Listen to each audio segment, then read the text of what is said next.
lors du voyage de Saint-Étienne, à un moment j'étais à côté de Jean-Louis Robert, c'est lui qui m'avait envoyé, le document sur la cérémonie mortuaire de la femme de Gabriel Ranvier en juillet 70, et il m'a dit, je t'enverrai tout ce que j'ai sur Ranvier. Donc, c'est quand même une référence. Il a le magasin de Alors, chaussures, on passe le relais à notre ami Jean-Claude, le fouineur du cimetière, c'est quel, Montparnasse? La Villette. La Villette.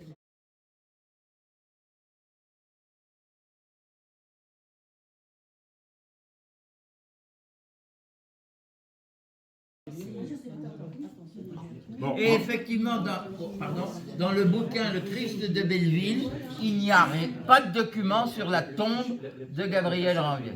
Vas-y, à toi maintenant.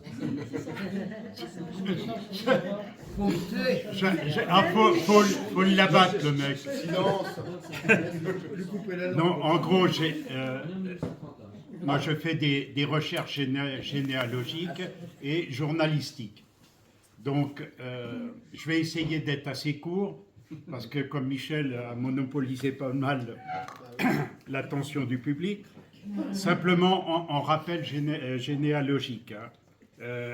Bon, que Ranvier est né à Baugy à 10h du soir. D'ailleurs, le 8 juillet, tous les documents, j'ai même les actes de naissance, de décès, etc.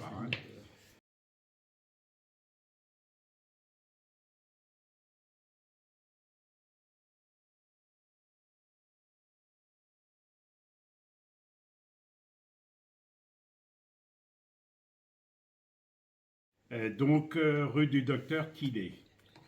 Il est inhumé au cimetière de la Villette, donc j'ouvre tout de suite une parenthèse. C'est vrai qu'on s'est déplacé 2 fois dans ce cimetière. On a vu les gardiens du cimetière, dont un qui habite directement au cimetière, des gens adorables vraiment qui nous ont bien reçus. Et alors pour expliquer, malgré les amis de la Commune de Paris qui estiment que la tombe existe toujours, la tombe de Ranvier n'existe plus.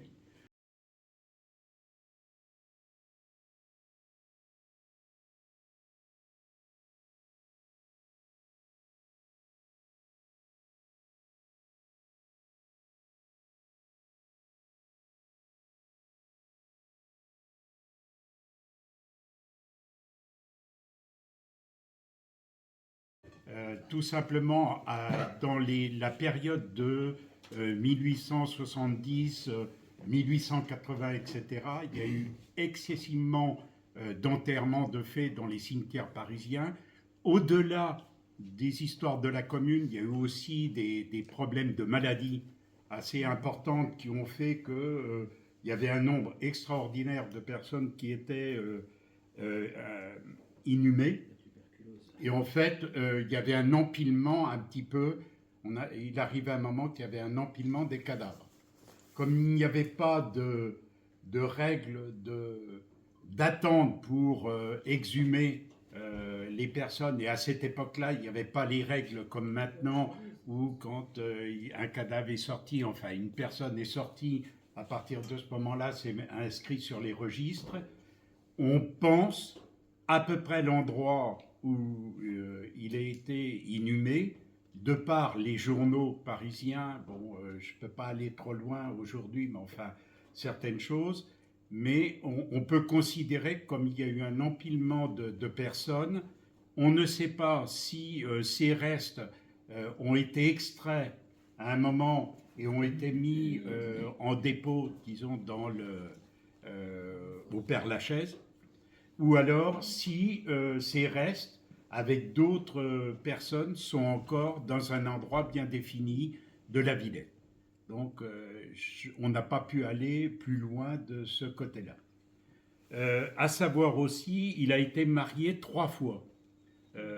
Une première fois avec une personne d'Oudieux qui est morte à l'âge de 18 ans en couche, et un enfant est né de cette union qui s'appelle Pauline Ambroisine Ranvier. À savoir que je vais faire toute une démarche généalogique, mais c'est quand même relativement lourd. Il est marié donc en 52. Est-ce que les personnes, disons les descendants ou les femmes, mettent des fleurs sur la tombe de Ranvier ou des choses comme ça, disons, qui permettent de dire... Mais il n'y a plus de tombe. Non, mais à l'époque, il y avait une tombe. Oui. Est-ce que ces personnes-là, à un moment donné, ils ont mis des fleurs ou des choses comme ça pour indiquer que cette tombe-là n'est pas abandonnée par la famille? On le sait pas. C'est On ne le saura pas. On ne pourra pas le savoir. Je ne suis même pas persuadée que quelqu'un savait exactement où il était. Ouais. Hein. Non, parce qu'il y avait plein de charniers à Paris, Ben, c'est ça. en Oui. particulier dans les parcs, sous la tour Saint-Jacques. Mais il n'y avait quasiment pas de tombe, quoi. C'est pas Donc, évident qu'il y en ait jamais eu. Suite au décès de sa première épouse, qui est décédée en avril 1853, il s'est remarié en janvier 1856 avec une dénommée Lepine, je vais très vite, qui était née d'ailleurs à Paris elle-même et qui est morte à 41 ans et qui a été inhumée en 1870, alors la première au cimetière de Belleville, la deuxième au cimetière du Père-Lachaise. Le 12 juillet, je crois. Inhumée le 13 juillet 1870. Raté. Je ne suis pas tombé loin. Elle était ouvrière en dentelle. Et ils ont eu 3 enfants. 3 enfants sont nés, 4 enfants, pardon, je fais une erreur. 4 enfants sont nés de cette union. Et il s'est marié, donc à partir de ce moment-là, bon, il est parti en Angleterre. Et il s'est remarié avec une Anglaise entre juillet et septembre 1878 à Londres. Je vais très vite. Elisa Jordan, qui était née en 1855 et qui est mort en 1882 à l'hôpital Tenon, à Paris, dans le 20e. Et ils ont eu 2 enfants. Donc en fait, Ranvier a eu 7 enfants en tout. Donc il y a toute une démarche à faire parce que certains sont morts très rapidement, mais d'autres sont vraiment morts très vieux. Une parenthèse, j'ai plein de documents sur Rimbaud, Arthur, à Londres. Il a rencontré des communards et ça serait un bonheur pour moi si jamais j'avais un document où Ranvier et Rimbaud auraient pu se rencontrer, ce qui est fort possible. Hein, par rapport à Verlaine, par rapport à tout ça, ils avaient leur quartier à Londres et j'espère un jour tomber sur le document qui montrerait. Mais Michel, certainement si ça n'existe pas, tu l'inventes. Tu l'inventes comme Sand Michel. Ah oui, Que tu te rappelles. oui. Oui. Mais Alors, ce serait simplement, l'idée. il Imagine un dialogue. a eu 5 frères. Bon, on pourra en reparler. Vous trouverez tous les actes. Je vais très vite. Et à partir de là, même les plans au niveau du cimetière, etc., le mariage de Ranvier. Alors, il y a toute une période où ces foutus communards ont mis le feu un peu partout. Donc, les actes de naissance, les actes de mariage n'existent plus. Et c'est des actes qui ont été reconstitués à l'issue vers 1880.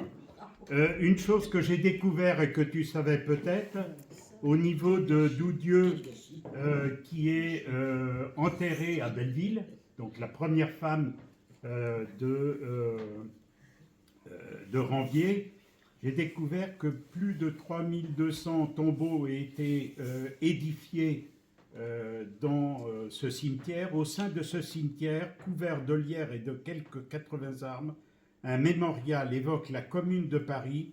Sous un monument reposent les gardes républicains massacrés rue Axo durant la Commune. Ouais. Bon, je continue très rapidement et j'arrive au niveau des journaux. Alors, il y a eu, j'ai fait un classement par 3 catégories, les journaux du Berry, les journaux de province et les journaux de Paris. Alors uniquement au niveau de son inhumation, donc c'est-à-dire entre les journaux sont apparus sur Ranvier entre le 26 et le 29, voire le 30, à l'issue de son inhumation. Donc il n'y a eu que 2 journaux dans le Berry qui ont évoqué Ranvier, le Courrier du Berry du 28 novembre, et d'ailleurs il y a une copie, et le Journal du Cher du 28 novembre. Je vous passe sur les explications, on aura le temps de pouvoir en parler. Le 30, il y en a qui demandent que tu précises le mois et l'année, parce que ce n'est pas... C'est le 30 novembre 1879, pardon, excusez-moi. Au niveau des articles de presse régionale, il y a eu 8 quotidiens pendant cette période qui ont parlé de Ranvier.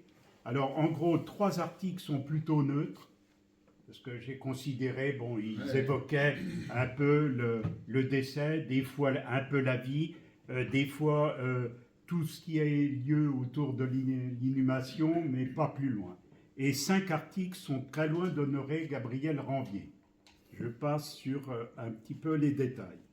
Je me suis plus penché, mais plus sur les journaux quotidiens que je vais en lire certains articles. C'est quand même important. Vous vous rendez compte des quotidiens régionaux qui parlent de la mort de Ranvier. Oui. Alors, il y a eu beaucoup de journaux quotidiens qui ont parlé, par exemple, de la mort de Jacques Rimbaud. Ces quotidiens régionaux, je suppose, sont axés sur le Cher. Non, les régionaux, un exemple, il y a l'Avenir de la Mayenne, la Gazette de Château-Gontier, le Guetteur de Saint-Quentin et de l'Aisne, le Progrès de la Côte d'Or, la Gironde, le Courrier de Saône-et-Loire, le Progrès de la Somme et le Courrier d'Angers. D'accord. Pour donner un ordre. Et le Cher en parle au moins? Et c'est ce que je t'ai dit, les 2 premiers. Les 2 premiers. Mais d'une manière négative, c'est clair. Au niveau des articles de presse parisiens, il y a eu 24 quotidiens.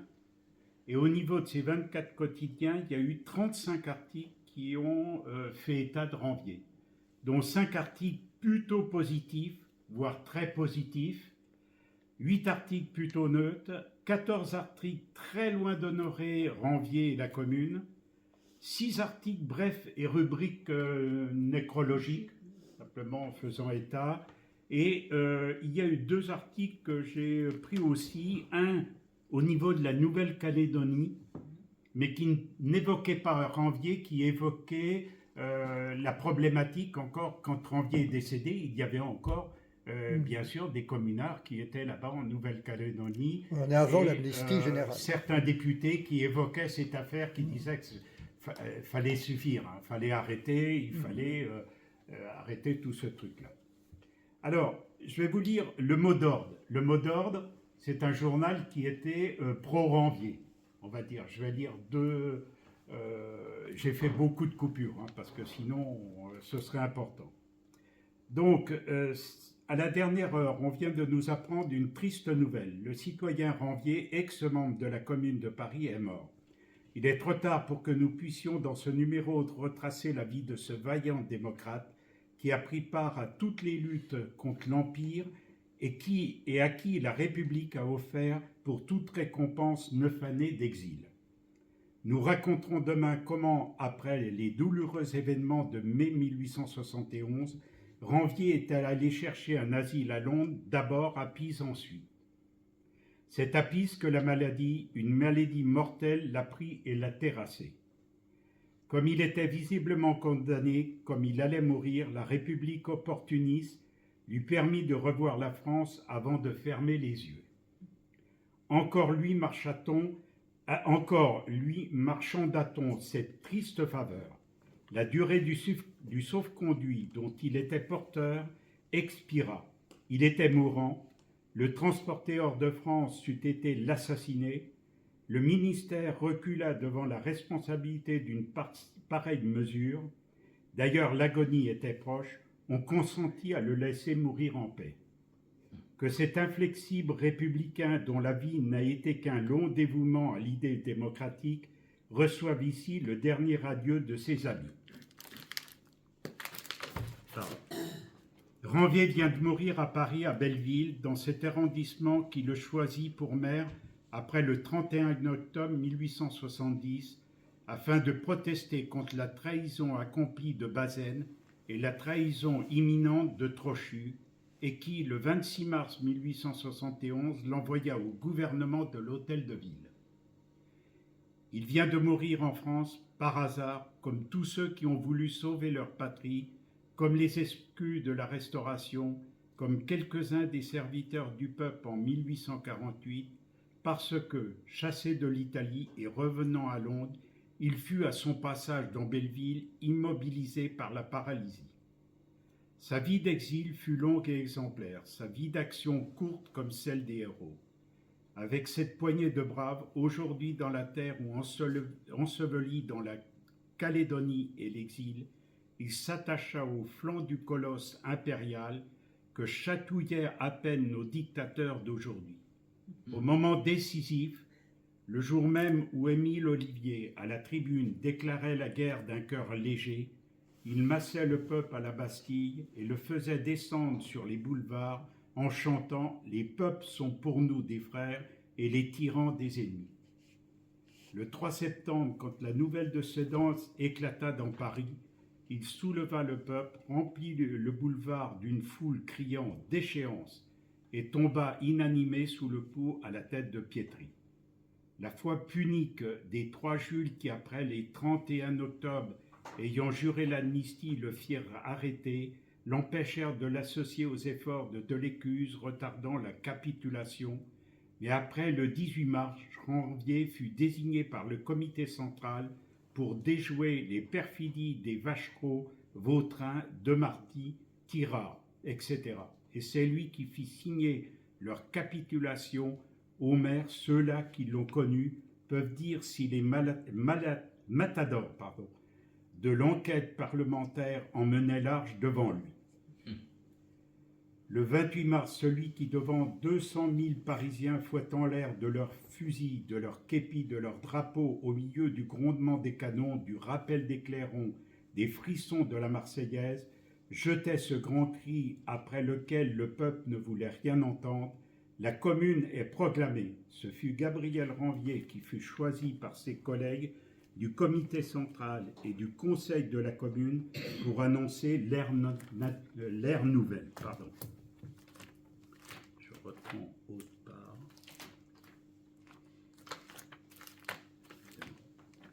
Jean-Claude, excuse-moi, il y a un truc que j'ai pas compris, les Morapis, du coup.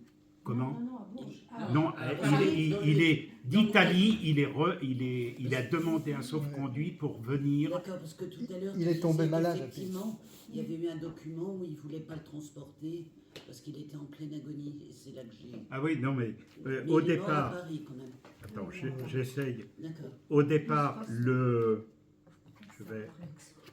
Au départ, il était en France, il s'est exilé à Londres. Ouais. De Londres, au bout d'un moment, il est parti en Italie, à Pise. Ouais. Et c'est à ce moment-là où il y a eu des nécessités familiales, enfin, bref, pour revenir en France.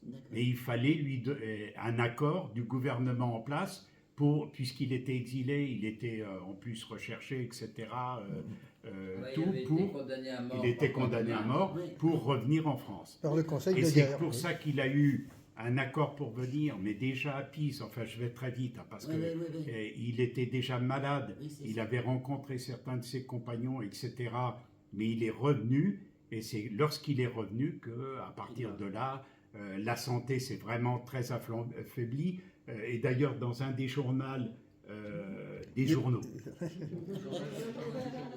excusez-moi, d'un seul coup, ça fait tilt. Ils disent bien qu'il avait une maladie pulmonaire. Ah, voilà. C'est une tuberculose. Je sais plus Déjà Vallès le décrivait comme ça. Oui, Il parlait de l'aphthysie. c'est ça. Ouais. Tuberculose, donc.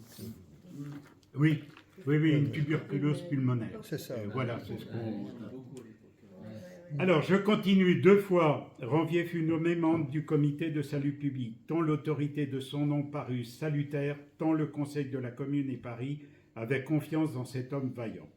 Leur terrible sonna, les Versaillais entrèrent. Celui qui soutint la défense de Belleville, de la Villette, ce fut Ranvier. La dernière proclamation qui fut affichée fut la sienne. Bon, jusqu'à la dernière heure, il lutta. Comment, à la dernière minute, traqué par les troupes, il parvint à leur échapper. Le dévouement des Parisiens peut seul l'expliquer. Et puis l'exil, froid et sec, 1000 fois plus acte que la bataille. Beaucoup égalèrent Ranvier dans la détresse, nul le surpassa dans le dévouement. Ayant faim, il pensait à la fin des eaux. Ranvier était né à Baugy, près de Bourges. Fils du peuple, il connaissait ses devoirs, mais il connaissait aussi ses droits. Il combattit pour eux jusqu'à la fin, car il n'est pas donné au gouvernement le plus despotique, même de dompter une conscience qui ne veut pas être domptée. Aussi vers 1868, lorsque le mouvement d'opposition à l'Empire se manifesta violemment, Ranvier compta-t-il parmi les plus hardis et les plus dignes. Dans les réunions publiques de Belleville, bien des fois sa parole chaude, généreuse, amère, se fit entendre. Il attira l'attention par ses discours. Ce qu'il proclamait, c'était l'émancipation du prolétariat, l'affranchissement du 4e État. Il rêvait un avenir doux et bon, un avenir de paix pour les ouvriers. Il avait des mouvements d'éloquence superbes et s'écriait qu'il était horrible qu'au bas de l'échelle sociale, le peuple qui travaille et qui souffre fût toujours enchaîné à la misère et condamné à mourir à la peine. Ô vous qui vivez ici, disait-il, aux travailleurs des faubourgs, devez-vous donc laisser toute espérance. En 1870, l'ardent et populaire orateur fut condamné à 1 mois de prison par la 6e chambre, c'était au mois de juillet. On le conduit à Mazas, mais le 4 septembre, la Révolution lui rendit la liberté. Alors il fut élu chef du 141e bataillon de la garde nationale. Il assista à cette ridicule défense de Paris dirigée par Trochu, qui attendait toujours le secours de Sainte-Geneviève, et par Jules Favre, qui songeait peut-être déjà à la mort de Miguel. Quand il entendit parler de capitulation, l'indignation lui monta au cœur. Et quoi, une capitulation?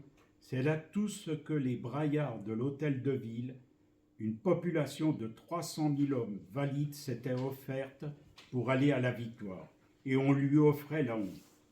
Paris se révolta, et un jour, le 31 octobre, il vint dans la salle des séances du gouvernement demander des comptes à ceux qui devaient étonner le monde par la grandeur de leur trahison. Ranvier figurait parmi les envahisseurs de l'hôtel de ville. Le lendemain, on l'arrêta. Pendant son incarcération, il fut élu maire du 20e arrondissement. Mais le gouvernement obtint du conseil de préfecture, toujours prêt à rendre ses arrêts comme on rend des services, l'annulation de cette élection. Ranvier put s'échapper de prison, et quand le 4e conseil de guerre au mois de janvier le jugea, il fit défaut. Il fut d'ailleurs acquitté comme la plupart de ses co-accusés. Il paraît que dans l'acte d'accusation, on lui reprochait d'avoir eu trop de patriotisme. Trop de patriotisme. Hélas, ils étaient nombreux ceux qui n'en avaient pas assez. Le 8 février, Paris nomma les députés à l'Assemblée nationale. Ranvier obtint 40 865 voix, mais ne fut pas élu. L'Assemblée se réunit à Bordeaux et vota la paix avec un empressement qui dut faire regretter aux Prussiens de nous avoir demandé que 5 milliards. Ensuite, l'Assemblée, installée à Versailles, s'occupa d'écraser la République à l'aide d'un homme qui avait déjà 30 mains à son actif, M. Thiers. C'en était trop et la révolution, explosion de la colère d'un peuple trahi et vendu, éclata. Ranvier avait été intégré avec ses électeurs dans les fonctions de chef de la municipalité du 20e arrondissement.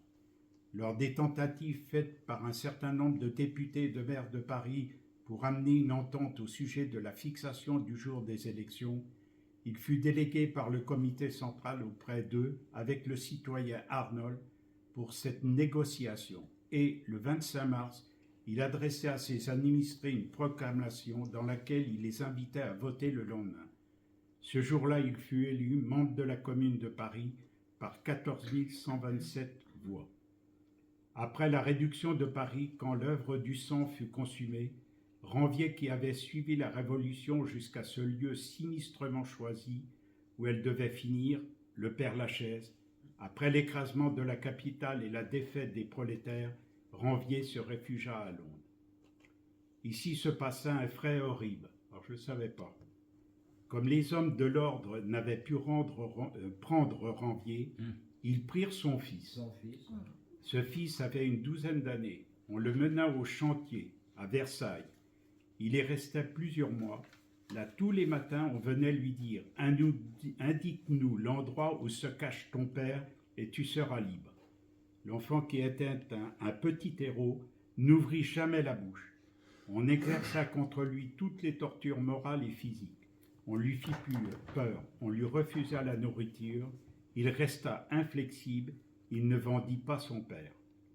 À Londres, à Bruxelles, à Pise, l'exil fut douloureux pour Ranvier, comme pour la plupart des autres proscrits. Il souffrit toutes les misères. Du moins, il ne varia jamais. Il était demeuré les mêmes. Il ne connaissait ce républicain que le droit et le devoir, laissant à d'autres le plaisir de changer, de tourner et d'adjurer leur aise.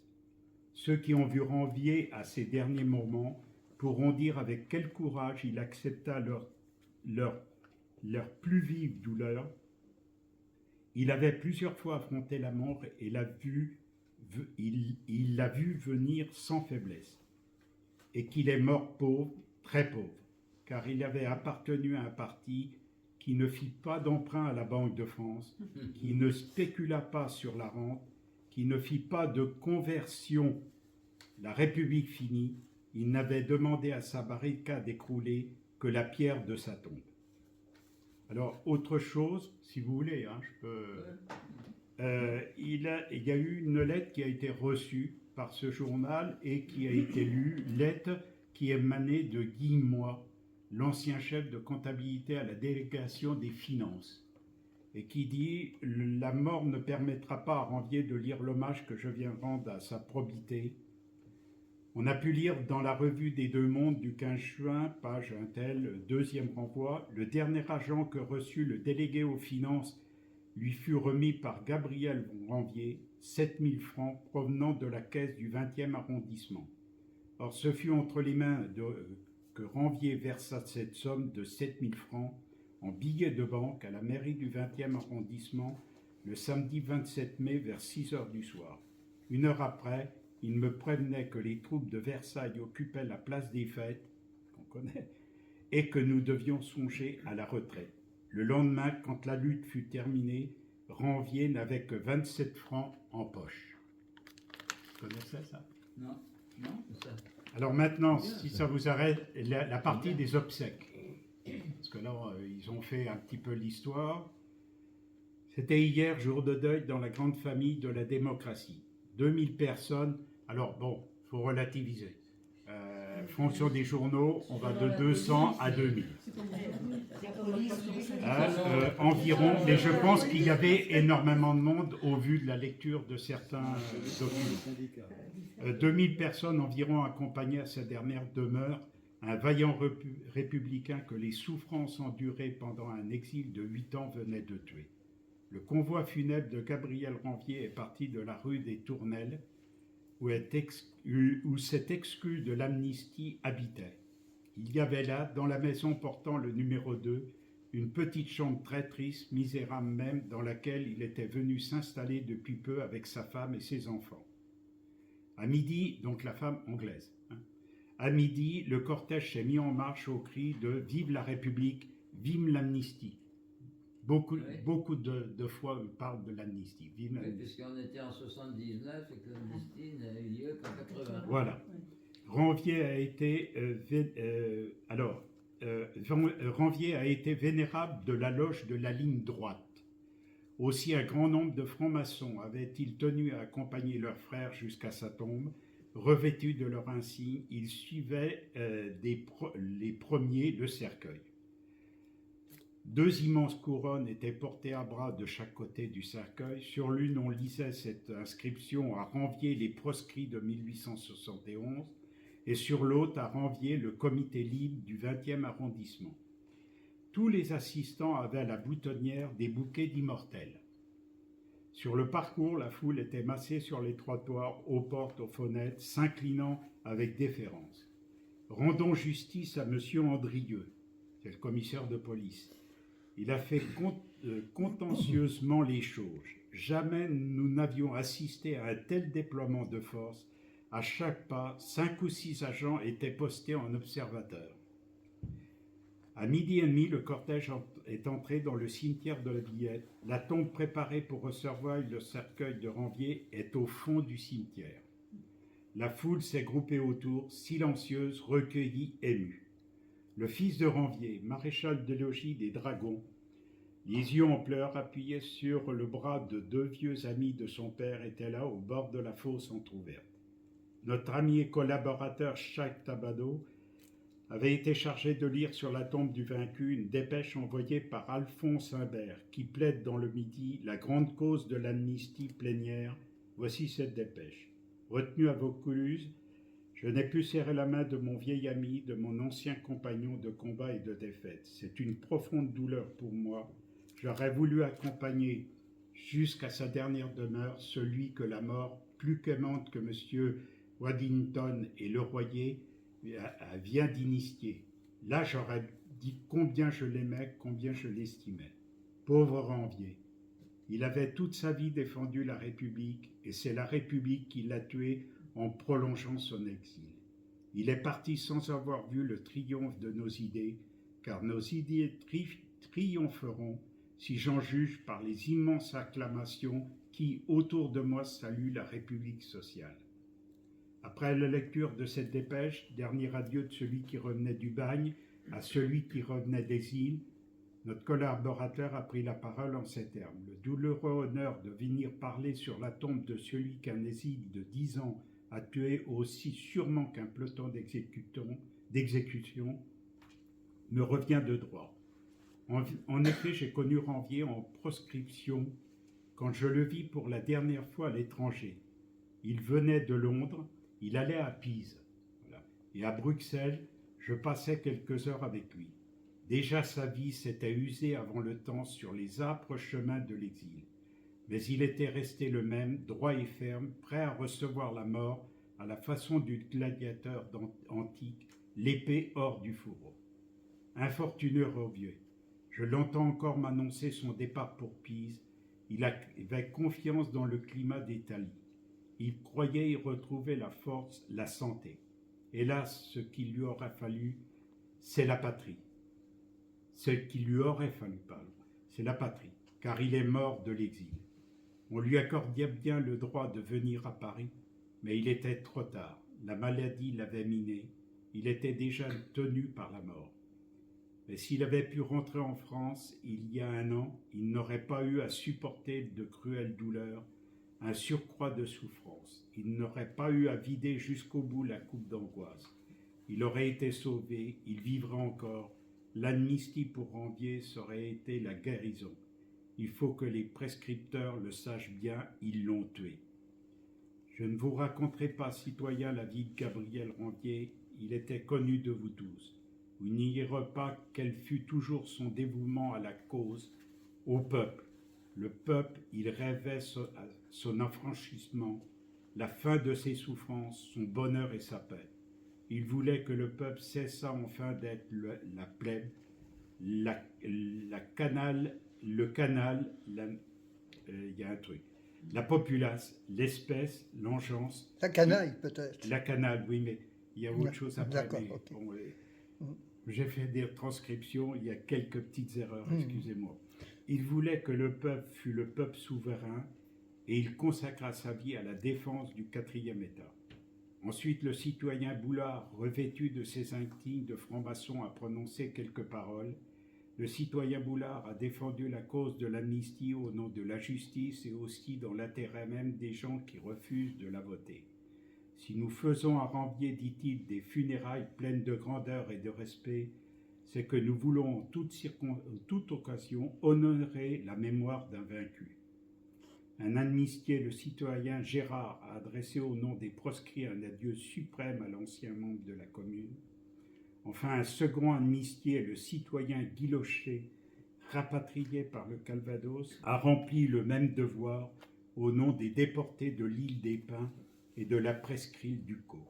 La foule s'est alors séparée au cri de « Vive l'amnistie, vive la République ». Puis je vais vous lire simplement un court extrait, parce que comme il y en a plus d'une quinzaine, une vingtaine, un exemple gaulois du 27 novembre 1879. On peut y lire « Nous allons retracer brièvement la vie de cet homme illustre. Il s'appelait Gabriel Ranvier. Nous perdons en lui à la fois un incendiaire et un assassin. Nous avons voulu voir l'humble logis où cet inflexible républicain, dont la vie n'a été qu'un long dévouement à l'idée républicaine, a rendu le dernier soupir. Nous sommes allés rue des Tournelles, à numéro 2, en haut de Belleville, au coin de la rue Axo. Et ils disent dans d'autres journaux que de sa fenêtre, ils pouvaient voir la rue Axo et le lieu où avait été massacré, bref, un certain nombre de personnes. C'est là qu'habitait Ranvier, au 2e étage, dans une maison vieille et décrépite. Le logement très modeste se compose de 2 pièces et d'un cabinet. La salle à manger sert d'entrée, une table ronde en noyer, un petit buffet, 4 chaises, quelques petites gravures accrochées au mur, et c'est tout. On passe dans le cabinet, très étroit, pour arriver dans la chambre à coucher, où sur un lit de simple noyer, Ranvier repose de l'éternel sommeil. La tête, non recouverte, livide, fait une tache grimaçante sur les draps blancs. Cette tête porte toute la barbe d'un brun roux, pas un cheveu blanc, pas une trace physique de repentir ou de remords. Gabriel Ranvier est mort, paix à ses cendres et paix au sang de tous les moments pétrolés par ses mains. Pétrolé. Non mais bon, je pourrais vous en lire. Non, mais Alors, ceux que ça intéresse, ils peuvent c'est intéressant de voir. regarder. Bravo d'abord. pas fini, pour ce travail. Oui, mais justement, ce que tu as là est déjà considérable. Oui. Et puis, c'est intéressant là de voir que la pire insulte pour les gens du Gaulois, c'est de dire que c'est un inflexible républicain. Ça dit beaucoup de choses de notre époque. D'autre part aussi, dans les articles, on a cité le fait qu'il y avait des amnistiés. Bien que Michel ait dit que ça viendrait après, en 80, c'est l'amnistie générale, mais il y avait déjà des amnisties partielles qui avaient été données. Et Ranvier ne les a pas acceptées, celles-là, déjà. Voilà, on a des choses très intéressantes dans ce qu'il vient de dire. Je continuerai. Ah, et puis une petite anecdote aussi, c'est que tu as fait mention d'un Andrieux, là. Oui. C'est le préfet Louis Andrieux, qui, entre pathèses, est le père de père Louis d'Aragon. Aragon, qu'on a été visiter dans sa maison récemment dans un de nos voyages. Voilà, merci Jean-Claude encore une fois. Et remarquable. Et puis merci évidemment Marie-Annick, parce que sans Marie-Annick, il n'y a pas de Jean-Claude. Et inversement. Et lycée de Versailles. Tout simplement, Ranvier Gabriel, homme politique français, Beaugy, Cher, 1828, Paris, 1879, ouvrier, peintre, décorateur, disciple de Blanqui. Il appartient au comité central de la Garde nationale et au 3e comité de salut public de la commune de Paris et se réfugia en Angleterre après la semaine sanglante 22-28 mai 1871. Ça, c'est la citation du Robert, Dictionnaire universel des noms propres, 1974. Donc vous voyez, c'est le seul belgicien qui est sur le Robert des noms propres. Bon, ben, bravo Michel aussi. Hein, Bravo Robert. Voilà. Oui, rue du Château. Ah oui, c'était rue du Château. Bon ben merci de votre écoute, merci de votre présence.